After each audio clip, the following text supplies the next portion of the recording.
and 1. We're back with you, Dieter and Hutch, talking NFL draft and all things the calamity that is the 49ers offseason. I'm Dieter. He's Hutch. Today we're doing our hottest NFL draft takes, a little bit 49ers agnostic. We're going through the draft board, and we're firing off some stuff that we will not want repeated back to us in a couple of weeks, all things considered, Jake. But we're trying to keep it spicy. We're trying to keep it hot. And these are some of the thoughts that have crossed our minds in recent weeks as we've been going through the prospects. I want to get right into it, but first off, how you doing, buddy? Great. Yeah, had a little interview with some German media from DAZN Germany. Shout out Christoph, my guy. I appreciate you. They're pretty knowledgeable over there. They're like, "What was the Kyle Juszczyk contract about?" I'm like, "Buddy, no one knows." Well, there's one guy who thinks he knows. Right. That's right. There's His name is Kyle Juszczyk. That's right. That's right. There's always an explanation that us mere mortals couldn't comprehend, and so we're gonna get into our hot takes here. And here's the thing: we're not just doing it just for the sake of having hot takes, though that is fun. We've got to have part of our heart attached to these. We've got to have like a core of you had a thing. And listen, these may turn out to be wrong. That's the joy about hot takes, but that's right. They all also might be right, and that's where that's the sweet spot where you're really dialed in. We're planting flags right here, right now. There's nothing to be gained. There is no prosperity in half-assing this. You know, if you're going to say it with your whole chest. Believe in what you're saying. We're not here to make stuff up. We're not here to be tossing out things just to get people upset. The sickos understand where we're coming from. We're not going to hit bat 1,000. This is baseball, baby. If I get on base 2 times in a day, we have been wildly successful. Let's just get right into it, my friend. Let's talk about the take that I've already gotten a lot of heat for, and that is that Ashton Jeanty isn't a first-round player. I worded this very specifically. Ashton Jeanty will be taken in the first round. I think that's wrong. I think that he shouldn't be. I was wrong to suggest that he wouldn't be. Okay, let's be clear about that. I suggested that he wouldn't be. That was my hot take. I was wrong on that. Now, there is a bone to pick still on Ashton Jeanty. I've already taken one L. I'm not taking an L on this one because the market is telling me what I already knew. The market is telling me that Ashton Jeanty isn't a first-round player because Omarion Hampton, the North Carolina running back, is now the belle of the ball. Everybody loves Omarion Hampton. By the way, he's not even the best running back in this class. Yeah. That would be Trayshawn Henderson. But that's neither here nor there. The point is that everybody loves this North Carolina running back, and there's a lot to love. He's a wonderful player, and some team is going to be very lucky when they draft him. The problem is people are saying they're going to draft him now in the top 15. So if this guy is somehow a top 15 player, what does that make Ashton Jeanty? The number 1 overall player? What are we doing here? What are we doing when we're doing these mock drafts? Just pretending as if the entire sport of football hasn't told us that these running backs are 1, disposable, and 2, not valuable enough to go in the first round. If you want to take a first round running back, make damn sure that he is a truly special prospect. I'm saying prospect because Bijan Robinson hasn't really turned into all that much at the NFL level. He's certainly not the one who was promised. But he was a transcendent prospect. Christian McCaffrey was a transcendent college football player, a transcendent prospect. Saquon Barkley went 2 overall, and everyone looked at each other and went, yeah, that makes sense. Yeah. You have to have not just the measurables, but you also have to have like all-round upside. And a lot of those guys have crazy receiving chops. Like Christian McCaffrey is an elite slot receiver, right? Yes. And you have to have something that levels you up to say he can potentially redefine the running back position or, be a top 5 running back, a dominant force in the league for a decade or at least 5 years because that's how long, running backs really last.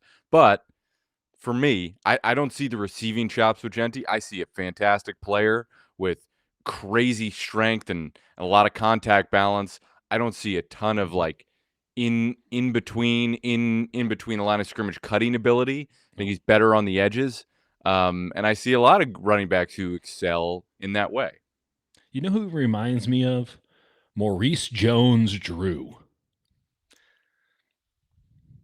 I'm sure that, Clyde Davis-Hilaire had a lot of good comps going into the NFL draft too. Doesn't mean a damn thing to me. This guy does not have those traits that you're looking for from a first-round running back. Now, maybe Omarion Hampton does, right? He's a more well-rounded player. He's a player that you can imagine being on the field for all three downs, splitting out wide, all these things. Ashton Jeanty is a running back's running back, and I think he will have a successful NFL career, but he's not a transcendent player. So the idea of him going in the top 10, like, yeah, that makes sense if you only watch his Boise State highlight film, but I recommend you put on the All-22 against Penn State, where, sure, he broke a lot of tackles, but ultimately I think he was the second best running back on the field behind Singleton. So what are we doing here? Singleton was incredible in that game. By the way, you want to watch there's a lot of buzz about the 49ers who just spoke to Jeffrey Besa, Oregon linebacker at his pro day, and people are like, ooh, this is interesting. Watch Penn State versus Oregon, and Singleton just destroying Jeffrey Besa, whose last name I may be butchering, but like genuinely like 10 yards of separation in man coverage. Unfathomable. Like, I am not interested in Jeffrey Besa. You know how many That's times they just kept running the Texas route at him, and it was like, hey, at any point, buddy, you could defend. And it wasn't. He was literally. It would turn from a Texas route into just like a go route because that's how much separation he'd get. The form that Base is using to cover Singleton is mind-boggling. But you're right. You see, my dog is trying to knock over my setup while he's having a panic attack. But like, you just see what a running back who has an all-around game can really do, and it looks a little bit different with Jeanty. And listen, I get it. He was awesome at Boise State. You watch the highlight film and you go, what a running back. I enjoyed watching him as much as anybody last year. I'm not taking away anything that he did. He's a great college running back. I don't think he's going to be a great pro running back, at least on the caliber that he would need to be selected as high as people are suggesting he'll be selected. And what's weird to me is my initial thought was, oh, this is just the mock draft universe. This is just, schlubs like us throwing numbers out there. And once the teams start to get involved and we start doing some reporting on this and we talk to the scouts and we talk to people high up in front offices, that number will come down and down and down because they'll see what you and I are seeing, which is this is not a fully well-rounded running back. This is not a truly transcendent or special talent at that position. And in fact, you can make the argument that he might not even be the second best running back in this class. I think pretty easily you can make that argument. He'd be my third if I'm really laying it down. I love Henderson. So I thought that would be the case. It hasn't been the case. It just hasn't been the case. So in a weird way, I'm still hoping to be vindicated on my initial take, but worded this one specifically at Ashton Jeanty isn't a first-round player, still somehow standing on an island with that. I wouldn't take him in the first round. I'd take him in the second, but I wouldn't take him in the first. Let's go to a later round pick for you, Jake. You are getting a little bit of vindication right now on this take, which is everyone's picking the wrong Texas defensive tackle. Yeah. By the way, if you check PFF, which their mock draft simulator is kind of garbage until like the week before the draft where it all sort of shuffles out. They did not have Vernon Broughton on their board. And today someone pointed out to me, he is now 76. They put him at 76, but they don't have their own grades or anything on there, the average draft position. So whenever you draft him, you just get an immediate F, no matter where you draft him. But like, I graded him out, and we spoke. This was probably one of the first draft things we did was me on an island yelling about Vernon Broughton. And I took you through, and ESPN had him ranked like 17th overall. PFF didn't have him anywhere. A bunch of these people didn't have Vernon Broughton ranked. And I was like, I think he's a second, third-round talent. Like, I think he's an all-around player. And my point is, him versus Alfred Collins. Now, if you at least take it at PFF's face value, they're in a similar sort of range. Now, I think Alfred Collins has bigger upside than Vernon Broughton. I don't think there's any question about that. He's got great size. He's got great power. There's some things I love about him. That upside is monumental. I don't see the same consistency. With Broughton, I see a guy who's stout, who's going to be able to hold up in his gap consistently, be solid for you in the run game, and has way more pass rush ability than he's being given credit for.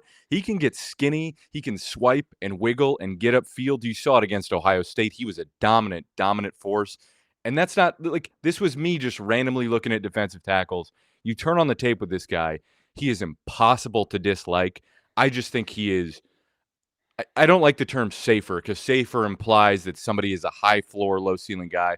I think he is a high floor, high ceiling guy.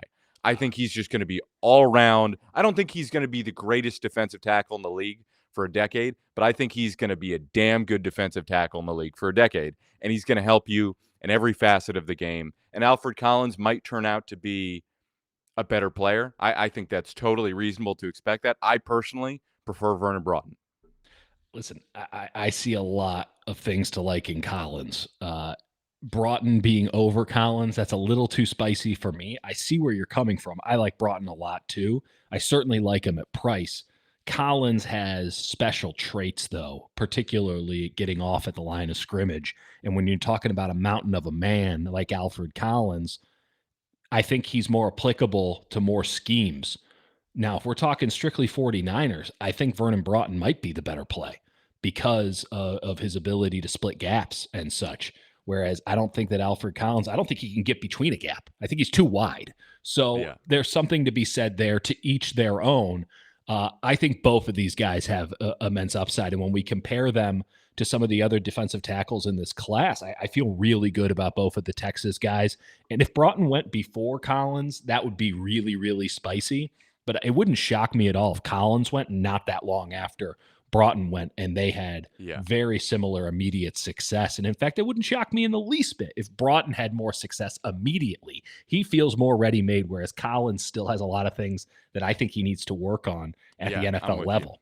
I'm with you. I think Collins is more developmental. I think his technique is sloppy and he can fall all over the place and he has trouble disengaging. But when you see those hands and the power, like it's impossible not to like. And in terms of some of the other guys that are, high ceiling, questionable floor, like Kenneth Grant, who's grown on me a little bit more, but is still like could be a total whiff and could be the greatest defensive tackle you've ever seen. Like there's that. There's a lot of other guys out there that are sort of mixed bag. I like what Collins has, and I think if you get him in the right room, he can really develop. I'm a Broughton guy, and I will stand on that.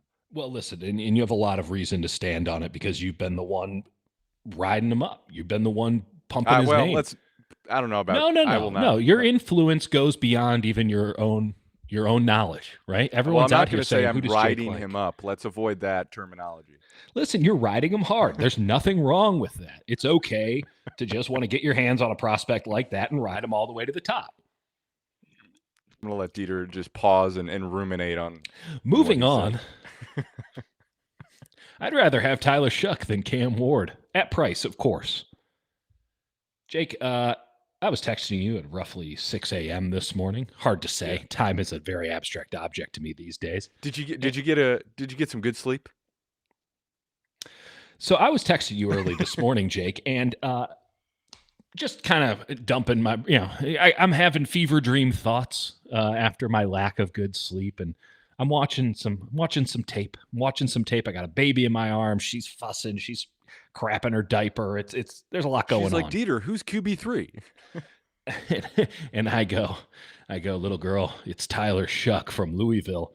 He's only 25 years older than you. He's older than Brock Purdy. So I am willing to extrapolate to some pretty weird places with Tyler Shuck right now. Watching him at Louisville, I see it all. I see the path. I am excited. I am ready to risk it all for Tyler Shuck.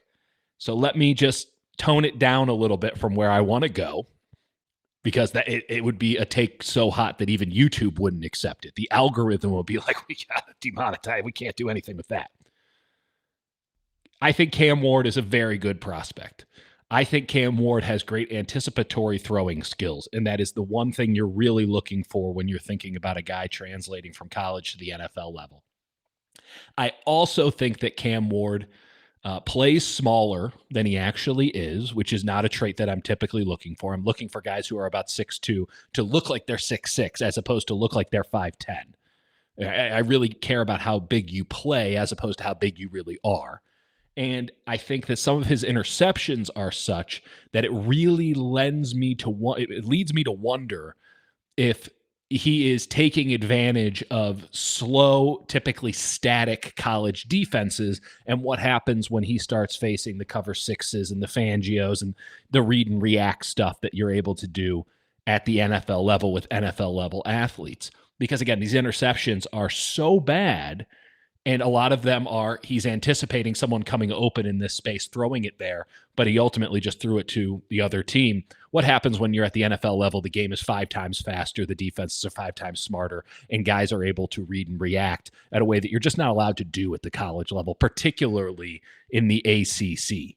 So he didn't have that great of a game, if I'm being honest, against Cal, who has a really good defensive coaching staff and a really good secondary. I saw the same thing. He was, and it was like when the stuff he could rely on stopped being there, you saw him panic. You saw him throw into late tight windows, and it wasn't good. And he would just go to Restrepo again and again and again. And that's not to say that you wouldn't have a favorite receiver at the NFL level, but Cal couldn't do anything to stop Restrepo, who's a day 3 NFL prospect. He's not a special receiver. That's something that you don't have at the end. You don't get it. Like, the way that you get that safety blanket is, you have Travis Kelce, the greatest receiving tight end of all time. Like, then if you're Patrick Mahomes, you can have that safety blanket. Or if you're Jimmy Garoppolo, you have Deebo Samuel, who's on one for an entire year, running the same damn route again and again and again. Like, all of these things. It's not to say that Cam Ward can't be the truth. It's just to say I think there are a lot more warts in his game than he's getting credit for, and a lot of Cam Ward's current draft positioning, at least in my estimation, has to do with the fact that he's clearly the best in what is not a good quarterback class. And yet, because of the need for quarterback, I think it's 6 or 7 teams. We'll see what happens with Aaron Rodgers and Russell Wilson. Because I hope I actually don't see what happens with either of those two. I would prefer not to. Well, they're going to get jobs somewhere, whether it's on the Pat McAfee show or playing for the Yankees. They're getting jobs somewhere. And suffice it to say that if you're the best in the class, it really doesn't matter if you're a first-round graded player or not, if you should be picked number 1 overall or number 2 overall or not. You just go up. It's almost like a default to, you're the number 1 quarterback, you're a top 5 pick. The original phrasing of this hot take is that Cam Ward should be treated more like a Kenny Pickett, and he should be a mid-first-round draft pick, and everyone else should follow suit after that. I'm not delusional enough to think that that's how it's actually going to go down, so let me phrase it like this. Tyler Shuck, easy for me to say. I've been messing that up nonstop. Tyler Shuck is my QB3. I think he has an 80 grade arm. I think that his flaws might be completely eliminated by the speed and requirements of the NFL game. He could also be a complete bust. I am not telling you to risk it all for Shuck. What I am saying is, if it hits, it's going to be so obvious as to why it hit. Because when he puts on tape, his high end is better than anybody else's high end in this class. And I think that if I had the 32nd overall pick, or if I could get to the 32nd overall pick to get that 5th-year option, I'm trading up a la Ravens for Lamar Jackson, and I'm getting myself the quarterback out of Louisville. I don't give a damn that he's 25 years old. I'm going to use him for 10 years and move on. If I'm the San Francisco 49ers, I'm not taking him at 11, though I'm open to the concept. What I would do is I'd take him at 32, have Brock Purdy play out his contract, and then hand it over to this kid, because they're the exact same damn age, and I'm just going to keep the quarterbacks cheap forever. That's not how they're going to do it, but there might be a team that's willing to take the chance, especially if you need a bridge quarterback, because he's a little bit more of a ready-made plop-and-play guy, and that I think he can really expand an offense for a team that already has playmakers. I think the New York Giants would be foolish not to go this route. Get a good player, come back, get this guy.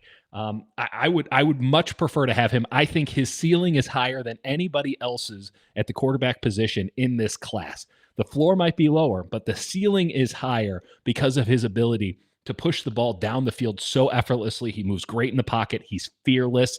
He's, the experience does matter, and the injuries that he's had most of the time have been I think all three of them have been freak injuries. I'm not going to hold it against him. I'm in on Shook. I'm in on Shook. And in this quarterback class, it feels nice to feel positively about anybody. So I would disagree that he's got the highest ceiling. I think Ward's got a higher ceiling than him, and I think you could argue Jackson Dart has a higher ceiling. I'm not a fan of Jackson Dart, but if we're talking about ceilings, my thing, like, I really like Shug. Like, we're on the same page with that. I would say, some of the concerns you mentioned with Ward, I see some of them with Shug is that the speed of the game, like he tries to buy a little too much time that's not there. He seems to like perpetually believe he's got a little bit more time to work with. But part of that is because he can throw off unique platforms, unique arm angles. And so he knows he can buy a little bit more time and take his check down. My thing is he going to get sped up at the next level and not be able to deal with that? I think the arm talent is awesome, and the way he layers balls, deep balls particularly, is really impressive. And he's got a little bit of scoot to his game, not a ton, but enough to like get out and get move. you first downs on third down and long. If you don't put a spy on him, he'll get you that first down. He has the requisite amount of mobility. He's not Josh Allen. He's more Mahomes, right? Where it's like that son of a bitch did it again. He's more Purdy. Yeah, he's got like a tiny bit of Mahomes. To me, it's like a little bit of Mahomes, a little bit of Jared Goff, a little bit of Matt Stafford, the tiniest bit of Flacco with the deep ball. I love all of these things. So give them to me. Listen, I like him. I would not draft him round 1. I think round 2 is probably even a little too steep for me. I have a round 3 grade on him, but that's to say this is a bad quarterback class. And to me, I've got Cam Ward, probably got Sanders too. And then I've got him and Howard roughly in the same tiers as my third guys. That's where I have them. And then, there's everyone else sort of funnels in after. Yeah, I'm with you. It's not a good quarterback class. I think that this is going to be the guy who gets run up to levels never before seen. And let me just say, I'm along for the ride there. I'm ready to go. Like, I'm ready to go. I'm ready to risk it all for this old man from Louisville. Just keep walking right into him, don't I? Jake, tell me why the 49ers should use a draft pick on a kick returner. And tell me who that kick returner should be. Really, I'm talking about Jaden Blue, who is the running back out of Texas. By the way, Texas's running game looked really ugly last year. Could have told you that mid-season, buddy. They were searching all year long for a viable running back. They finally got one, and even then, it wasn't impressive. I think he was a former walk-on. Yeah, but Blue, to me, like, you watch, especially he had some explosive plays against Ohio State. Like, you get him out in space, and he will cut you up. He is a little bit. He doesn't have that level like Devin Hester at all. Like, that is sort of the top of the pyramid, right? When you're talking about returners and open space ability. The greatest returner Devin of all time Hester. is the pinnacle. Yeah, hot take over here.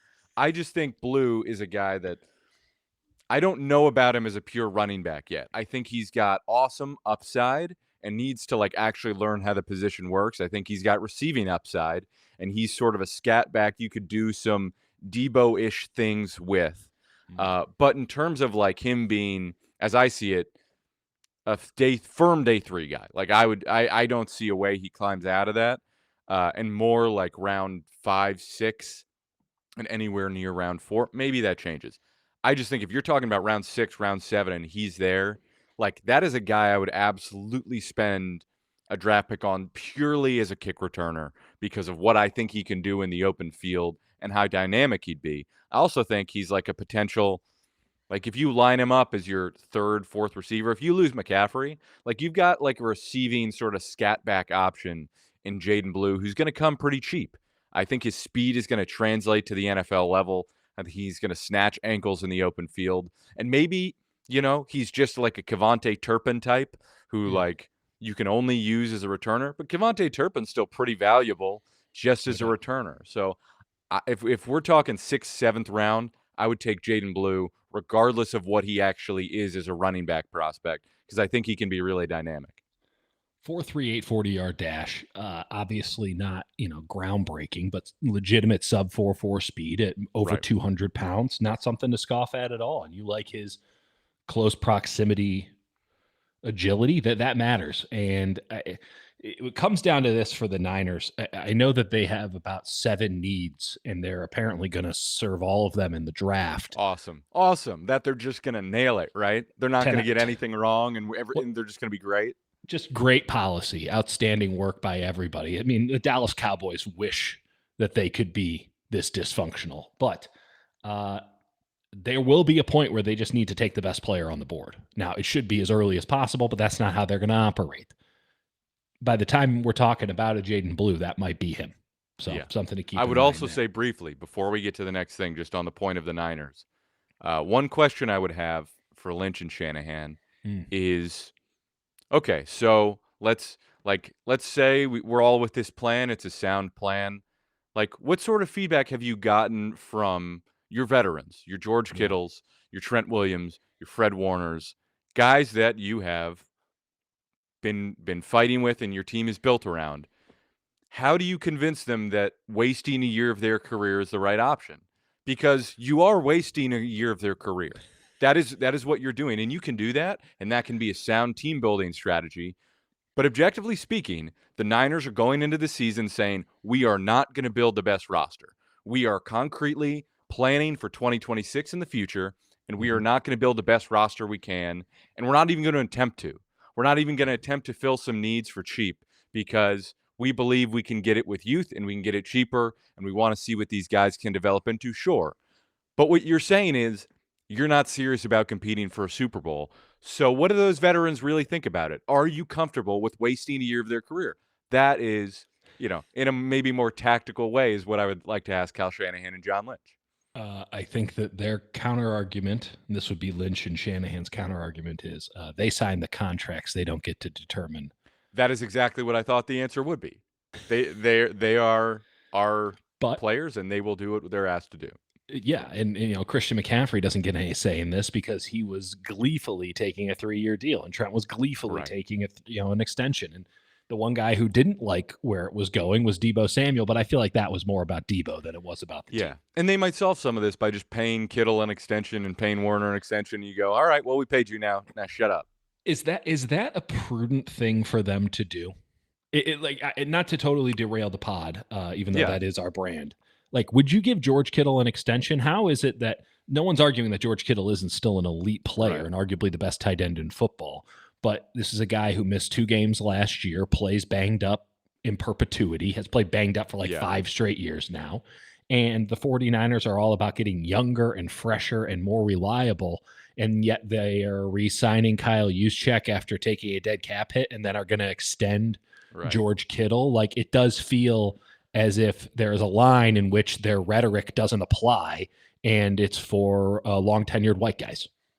I would say, I think it's a fair question with Kittle because they're trying to get younger, right? They're trying to get younger, all that. And with Kittle, like, the wheels might just fall off at some point because he's a guy that is basically had a torn labrum since he got in the league and has never had that repaired, so he can just work out every offseason and deals with stuff every season, and he plays through it. And, like, again, he is the best tight end in the NFL. I would give him an extension because 49ers have shown no ability to draft, replace through free agency, have shown no ability, not just what? They did just sign Luke Farrell, so don't tell me that they can't replace George Kittle through free agency, my friend. Sorry, that's my bad. I should have clarified that they've solved the position. They figured it out. Who even needs him anymore? I'll never get over Cam Latu. I'll never forgive them for that. It was a terrible draft pick. I don't think they understand the tight end position. Quite honestly, I don't think they understand it, and it's maddening to me. And so that's why I think, one, you have to extend Kittle from just like a perspective of you're losing all these players. He's probably the most sellable player you have in terms of outgoing nature.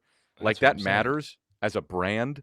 If you're just looking at the ownership perspective, that matters. And he's also, again, the top tight end in the NFL, and you've shown no ability to draft, replace, any of that, and it might backfire on you to extend him, Oh, yeah. I still would. It probably would at some point because you're going to extend him for 3 or 4 years, whatever. It's a lot of time for a guy who's got a lot of tread on those tires. I still would. I mean, the way he played last season was outstanding. I still think he's got at least a couple years in the tank, but when the wheels come off, it could be rough. I just find the entire premise of this offseason to be very bizarre. Again, Yeah, I I'll agree. repeat it one more time.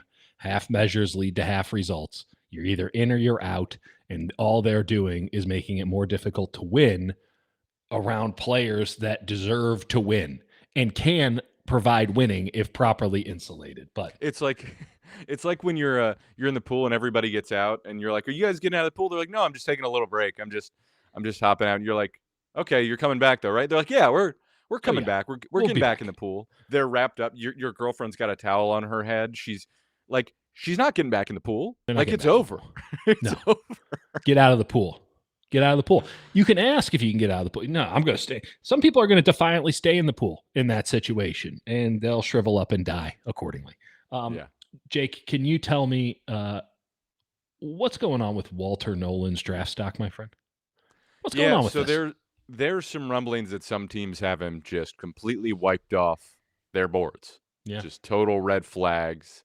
That I've he heard has that. some off the field issues. Mhm. It's interesting. It's like in college how you never like injuries. It's like what injury did he have? He had a knee injury, but what was it? They're like, well, don't worry about it. It was his knee, and you're like, can you be specific for one goddamn second? There's not specificity to that, and I don't know what it is, and so I'm also not going to pretend I know exactly what this is, but that's what the rumblings are, right? That That's Walter the Nolan rumbling. has some off-field issues that are Hmm. so damning that some Hmm. teams won't even draft him. So that's This that's the thing. this is an Eagles psyops. That's what's happening here, Jake. Every year, the Philadelphia Eagles do this. They find a player that they want, and then they tarnish that player's reputation to the point where they fall. Now, some of these players take matters into their own hands. I'm not disagreeing with that. But every year, the Eagles have done this under Howie Roseman. They tarnish the reputation of a player through back channels and nonsense. What is the red flag on Walter Nolan? What is it? Because all I've heard is, oh, he's not good against the run. I don't know what tape you're watching. Oh, he's actually not that good against the pass. What are you talking about? That's the thing that he's He objectively has good at. inconsistencies in his game and his technique, but he No also has question. incredible tape.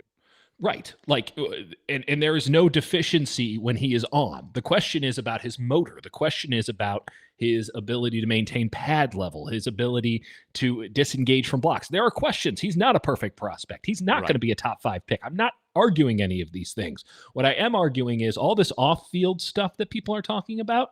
I can't get anyone to tell me what the hell it is. And while I am not the arbiter of what is and is not true, I can at least determine for myself if this is bullshit or not. And this thing reeks to high heaven of being bullshit. So I'm But we'll going to. see. I'm telling you right now, it smells like bullshit to me. I don't see it, hear it, whatever. This seems to me like our very first example of Philadelphia Eagles psyops. And other teams do this. Don't get me wrong. The Green Bay Packers are well known for tossing some mud into the water. No, I don't know. I heard from this guy, I heard from that guy, and doing the NFL gossip lunch table nonsense. And Right. teams get scared. Teams who don't have confidence in how they go about their business, one of which is the 49ers, get scared on things like that. And a lot of teams that are drafting early get scared because, oh, we can't mess this up. We really need this pick. And I heard from somebody who heard that Ferris Bueller puked at the 31 flavors last night. And that's all this is. Oh, Lane Kiffin has nothing but good things to say about Walter Nolan. I can't get anyone at Ole Miss or around the Ole Miss program to say anything bad about the kid personally. Is he a little egotistical? Sure. He thinks that he's God on earth. Sometimes his tape indicates that he is, in fact, a God on earth. I think this is Eagle psyops. And isn't it so coincidental that now Eagles are just constantly drafting him to replace Milton Williams at the end of these mock drafts? Mock drafts that I trust, by the way, from people who actually do good reporting. That everyone's saying, oh, I think he could fall to like 31, 32. I think he can get down there. Isn't that so interesting, Jake? Right. That Walter Nolan, who is, in my opinion, the highest ceiling defensive tackle in this class, above Mason Graham, highest ceiling, that he is now somehow a late first round pick when all the tape and all the info that I can get says that he should be somewhere between 10 and 20. Now he's suddenly he might not even go in the first round. Who's to say? People are suggesting he can go to the 49ers at 43. They should take him at 11. This is an Eagle psyops, and I'm calling it out right now. Well, we will amend the record if new information comes out. We will not amend the record. I will take this to the grave. We'll let you know if it changes. I'll issue a correction, but we will not amend the record. Taking it down. Jake, talk to me about Will Howard. Will Howard. So we talked about Tyler Shugg. I've got him and Will Howard in a similar vein. Again, weak quarterback class. I just think Will Howard's awesome. And listen, full disclosure, I'm an Ohio State fan. I'm only a fair weather Ohio State fan. My grandpa, the weather's been pretty good lately. My grandpa grew up in Ohio. Like that's a disclaimer there. But Will Howard, man, I saw him. That's like saying I'm fair weather, but I live in San Diego, California. Right. That's how it's been. That's how it's been. Alabama lost 4 games this year. I'm out. Yeah, I mean, I did pre-pandemic get to go see Ohio State beat Michigan at the Big House. That was pretty nice. That was the last time they did it. It's true. It's now their kryptonite. They can win national championships, but not beat Michigan. Pretty funny. And I have a sense of humor about that because I'm a fair weather fan. So Will Howard, the downsides, he can throw late and into tight windows. No question about it. A lot of these quarterbacks do. But he also sometimes does that because he's got the greatest receivers I've ever seen. Jeremiah Smith would go 1 overall in this draft today. I have no doubt in my mind about that. And sometimes when you have great receivers, people like to go, oh, well, he's had good receivers, like you knock him down a peg, which sure, if they're just throwing easy checkdowns. Will Howard is threading the needle on a lot of these throws. He is putting it into tight windows against good man-on-man coverage, and he's able to layer the ball in a way like you watch Quinn Ewers, he's throwing the ball flat. It's really tough for his receivers to make a play on the ball. Will Howard's always given his guys a chance, and when you watch the All-22, you see it from other angles, like throws even grow on you. Like he can thread the ball into tight windows. He's got some great physical traits. I love his size. Love what he does at the line of scrimmage pre-snap. I don't know if his speed is like going to super translate, but he's got enough to escape and play make and throw off schedule. And he's got some he doesn't have the same as Shugg in terms of off platform and all that stuff, but he's got a little bit of that. So I think he's got above average, not elite, above average arm talent. He's got really good touch to the ball. The ball goes where it should more often than not. I see him go boom, boom, boom a lot of the time. And sometimes he makes some bad throws into tight windows. But, man, I see him threading the needle and trusting some receivers that he should trust. And I love what he brings to the table. I love his size. I love the fact that you can probably run a little bit of power with him, like some power schemes as a quarterback run. I just think he is NFL size. He is NFL arm talent. He played at a school that does a lot of things that are at an NFL level with NFL scheme. And I think he's going to translate. And I'm not saying he's going to be an elite level quarterback, but I think he can be a pretty damn good one. Yeah, if you had a situation where your starting quarterback goes down and you have to turn to Will Howard, I think you're going to feel pretty good about it next year. Yeah. Just maybe, in the same way that's Ohio State did. And maybe that's what he is an above average backup, but that's a pretty good career. I think the floor is pretty high with him. I just love how he operates, right? He's a pass first point guard. There's nothing wrong with that whatsoever. He's not a transcendent player. Get the ball into the hands of the guys who know what the hell to do with it. If you have the right insulation and if you have the right coaching, that can be a wildly successful and for Will Howard, wildly lucrative NFL career. I mean, legitimately, Jimmy Garoppolo made a ton of money, and I like Will Howard a hell of a lot more than I liked anything Jimmy Garoppolo ever did. There's a little bit of Will Howard that's a little bit like if you had like Jared Goff's skill set, but also like a little bit of Josh Allen's beef, and sometimes thought you were Josh Allen the way he runs, and then you go, oh, you don't have the speed. But I really just like him as a player, man. I'm in on Will and he's Howard. Competitive as hell. Like he's not afraid to die out there. What round would be appropriate for Will Howard? Round three. Okay. I wouldn't take him higher than 3, but I think round 3 is appropriate. All right, let's do some just rapid fire ones real fast. Not a lot of deep analysis, not a lot of big thought. We just got, each of us have two more. I want to power through them here real quick, get everybody out on a reasonable time frame. Michael Williams is going to be the defensive end one in this class. He played last year, according to him, 60%. If that's his 60% and he adds the other 40 at the NFL level, it's over. It's done. I'm a big Wyatt Millum guy from West Virginia, the offensive tackle. I watched him put Abdul Carter in a straitjacket. And I saw Michael Williams at Georgia. Listen, are there some bad reps? No question about it. But the traits are so obvious. His size is unteachable. You're talking about strength, dude. The strength. He's like he's like a T-Rex out there. I keep comparing him to dinosaurs because he's so strong. Strength, speed, and bend. He's got all of these things. He should be 30 pounds lighter than he is with all of the traits that he put on film. You just go back to 23. You just look at it and you go like, oh, I get it. And then last year, it never materializes. I think he's getting dinged for it. Again, the ankle injury, he played through it. I don't know if a lot of guys would have, but he played football, and he played very high-level football with, again, an ankle that he says put him at 60% year-round. So I just, when this is all said and done, my bet is firmly that Michael Williams is going to end up being the best defensive end in this class. And you cannot teach someone who is that big and that fast and that strong and that polished. Like, if it comes together, it is unstoppable to a point where we're talking about like a Myles Garrett type, right? Like, what are you supposed to do with a Myles Garrett? He is too big, strong, and fat. Like, he's not a human, which is why he makes $40 million a year. I think Michael Williams can absolutely be that guy. The fact that he's getting considered a top 10 pick off of the season he just had, again, playing injured, that tells you everything you need to know about the kind of traits that this dude has. And I don't think those traits are very far away from becoming reality. Talk to me about Darian Porter.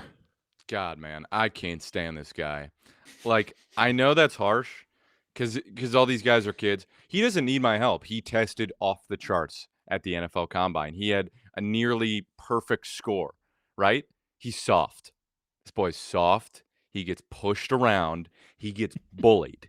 I'm telling you, like, and in my evaluation, I see the upside, right? He's incredibly fast, right? He can fly vertically. We're talking about anybody challenging him deep.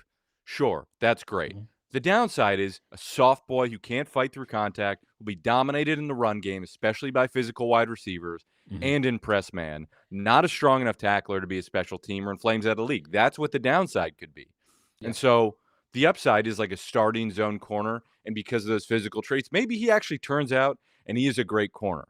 But I think he would be more in the vein of like a Sauce Gardner type who gets exploited by team and not, I don't think he has the coverage chops of Sauce Gardner. No, he does not. I'm talking about a lean corner who some teams figure out his weakness and they start attacking him. A Witherspoon. I think he's more like that. Sauce is really high praise. That's what like the top upside can be. Like, he can run, but also anything on like a sharp cutting route, like when somebody runs and they look like they're running a vertical route and they snap in, like, they're getting easy separation on him, and he's always playing off man or zone. Like, I'm sorry. I think he gives up too much leverage, and he doesn't close space in that short area quick enough, and he's just weak. Like, I know this is harsh. And he could turn out to be an outstanding corner. Not for me. Wouldn't draft him until it's day 3 at the earliest. It's a good take. I'm with you on that one. Here's another one. And this is spicy because we've talked a lot about Armand Membu, M-I-Z. Right. Yep. And the possibilities of an Armand Membu in that you can play him at guard immediately and then move him over to left tackle when Trent Williams retires. Why can't you do the same for Jalen Walker, the Georgia linebacker? Play him at weak side, play him at opposite defensive end, move him around, get weird with the space. And then when Fred Warner needs to go, guess what? Here it is, Jalen Walker. This dude plays with such pop, such explosion, and such athleticism. I'm not putting anything past him. He's probably too small to play defensive end, but as a will linebacker to start. Are you saying they should fix their mistake with Micah Parsons and go that route and just do that? I'm not saying that. That's an interesting thought. I'm saying that they should that they should take this guy as the Dre Greenlaw replacement, start him week 1 as the Dre Greenlaw replacement, and then you have optionality for if you need him to put on a little bit of weight in an off season while he's young, right? So it'd be year 1 or year 2 where you can still get that sort of projectability. And then you can play him at defensive end if you really need the defensive end because whatever reason. Or you can move him to Mike linebacker a year or 2 from now if you want to move on from Fred Warner because those contract negotiations aren't going great. You got to sell while it's still high. I think that the Niners would be foolish not to take in the optionality of a Jalen Walker when they have so many needs on the defensive side, and more needs are going to pop up as this goes. I think optionality is the main thing, and for all the love that we've given Membu, all of it deserved because of his optionality on the offensive line. We're talking about a guy who can legitimately be a stud with proper conditioning and all that at 3 different spots, an elite level football player who just every snap you're like, found him, easy to spot. Awesome. Do you worry about like an Isaiah Simmons type situation where a guy who's like in between and doesn't really fit anywhere? That's a great question. Yes, I do. But you know what? Isaiah Simmons, I would have picked him too. Isaiah Simmons was fucking awesome and at Clemson. And I chalk that up maybe irrationally to the fact that he was on the Arizona Cardinals. Yeah. And the Arizona Cardinals did not have a good coaching staff. And by the time they did get a good coaching staff with Jonathan Gannon at the helm, Isaiah Simmons had been firmly a middle linebacker. He never had the recognition skills. So my difference is that when we're talking about an Isaiah, like that was strictly, I'm all flustered. That was strictly because it was a great question. You got me. This is good. This is good lawyering. That was strictly a guy who was projectable in a bunch of places, but had never really shown the instincts, right? Because they just moved him around anywhere they wanted at Clemson. His responsibility was basically go kill, which is cool.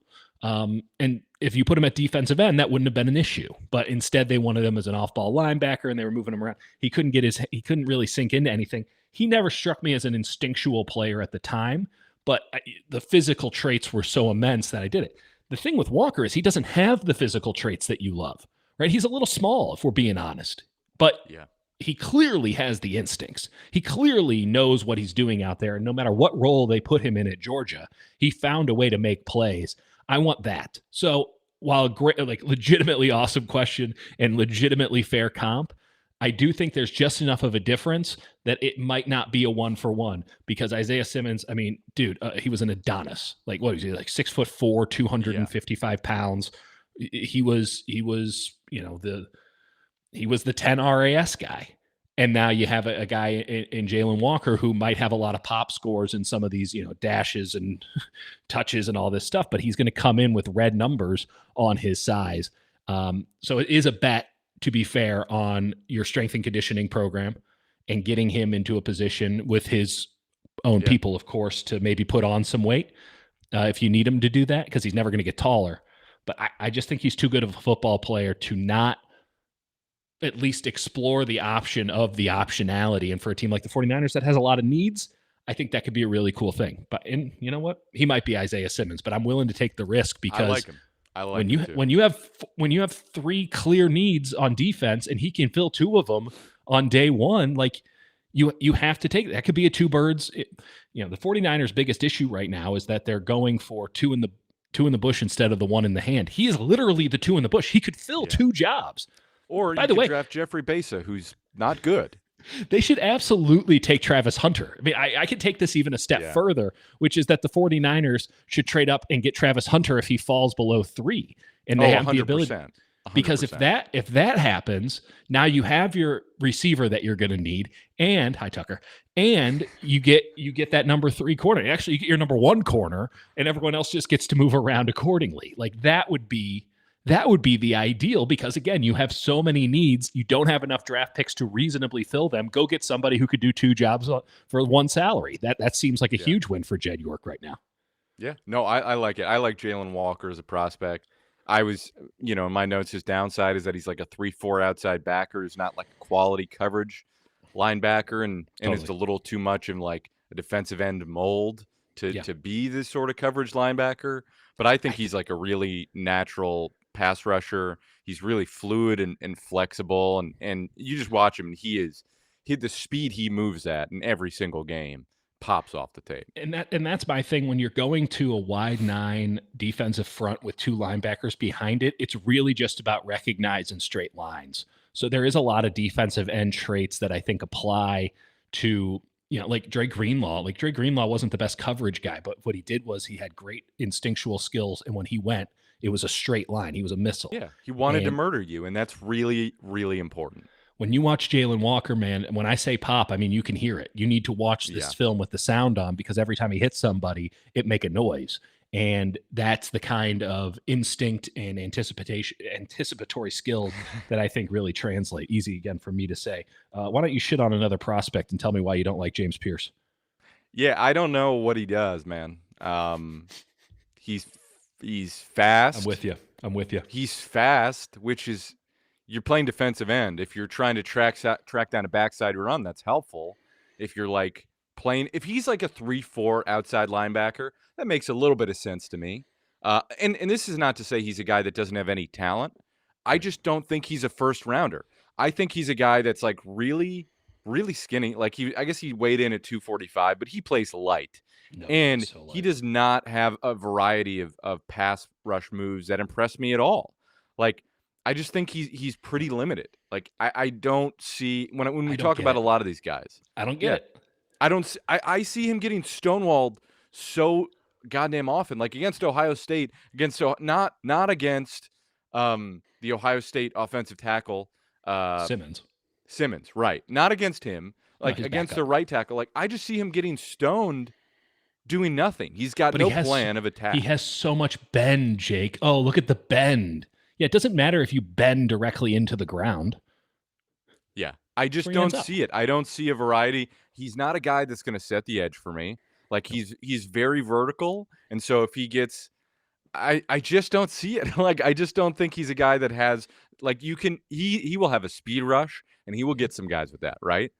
But if he doesn't develop a counter off of that, I don't know what he is as a player. And maybe I'm totally wrong, and he just flies off the edge and is a total disruptor. But I didn't see him do it in college on tape. So I don't know why he would do it at the next level. I just don't really see it.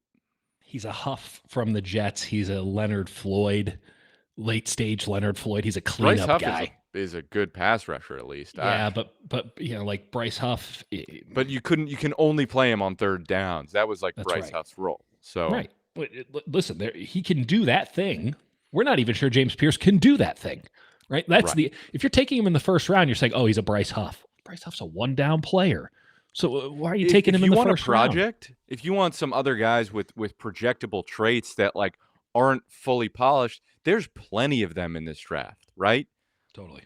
There's a lot of guys in this draft. Nothing but guys. Go draft Josiah Stewart in like round 3 or 4. Go draft Olufemi Oladejo, who I love, and I actually think has more there in round 3 or 4. Apparently love him too. What are we doing with James Pierce in round 1? I just don't get it. I don't get it either. Now, to be fair, you're being vindicated on this take, which you and I have kind of held simultaneously for a while. Not a lot of love for him in the latest mocks now that we're starting to get some reporting in from teams and such. So something to keep an eye on here. It wouldn't shock me in the least bit if James Pierce, who was supposed to be the number one end coming out of this. It was like him or Abdul Carter was a conversation. Yeah, like in October and November, it was a conversation. It's not even a conversation now. And by the way, neither of them are Michael Williams. Should be noted. All right. I'm going to give you one last hot take, Jake. I think this was a great show. I really enjoyed it. I agree. And I agree. I appreciate Tucker showing up and shout out Tuck on call and just having a panic attack this entire time. God bless him. He's stressed about the draft.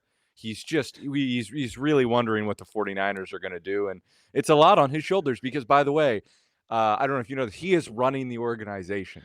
So when you criticize the 49ers, you're criticizing my boy Tucker right here. So just remember that before bringing the hammer down. Tell Tucker to stop licking his ass and to sign some players, and we'll get on with the rest of it. That's not possible. If you like this show, you can subscribe and like it and let the algorithm, the computer robot people know that, hey, I like these two humans creating NFL draft and other things content. You can do that. That's your prerogative. If you don't like it, I guess the other button works too. It'd be mean if you pressed it, but you can do that. Do what you feel is best. Comment with your hottest NFL draft take, and we need them spicy. Don't come in with any milquetoast nonsense. Yeah. We kept it tame. You need to be this level or higher in the comment section. We're believing in you here. And we'll talk to you in the next one. Peace.